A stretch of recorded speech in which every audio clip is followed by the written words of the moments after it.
Kasunod ng pagsibak kay dating PNP Chief General Nicolas Torre III, sunod na inaling sa Campo Crame si dating PNP spokesperson at Directorate for Comptrollership, Police Brigadier General Jean Fajardo.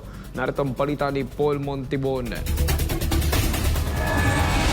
Sa ilalim ng Special Order ng National Police Commission o NAPOLCOM, inilipan si Police Brigadier General Jean Fajardo sa Area Police Command Eastern Mindanao.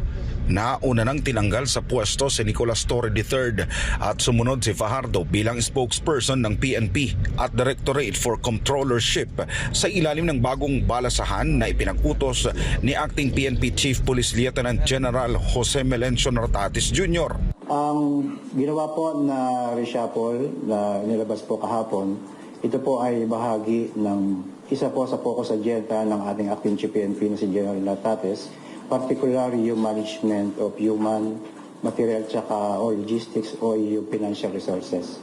Ito po yung isa sa pag-management. Kung mapapansin po natin, si General Fajardo po ay isa dun sa 6 na senior officers po na involved. Kasama po dyan yung ating bagong DC, yung pwesto po ng PNTI, yung pong OIC ng APC Eastern Mindanao.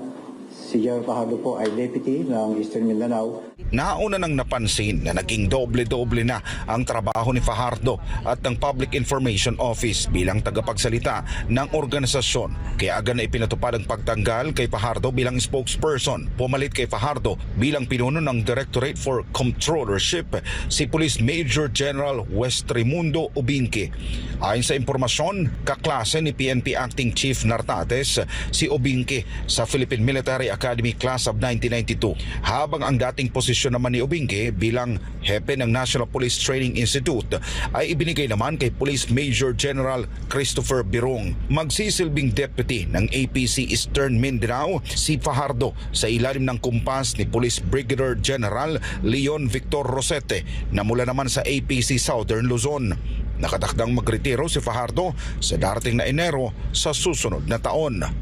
Usually is ang ating pong mga PNP personnel, maging ito man ay official o PNC, binibigyan po sila ng 3 months na tinatawag natin na non-duty status. Kung matatandaan po natin yung katanungan po kanina, kasi General Fajardo po ay magre-retire sa January 23. So kung bibigyan po natin ng pagkakataon na i-apply yung usual practice po dito sa by October 23, siya po ay magiging non-duty status na. Para sa Diyos at sa Pilipinas kumahal, nag-uulat Paul Montibon, SMNI News.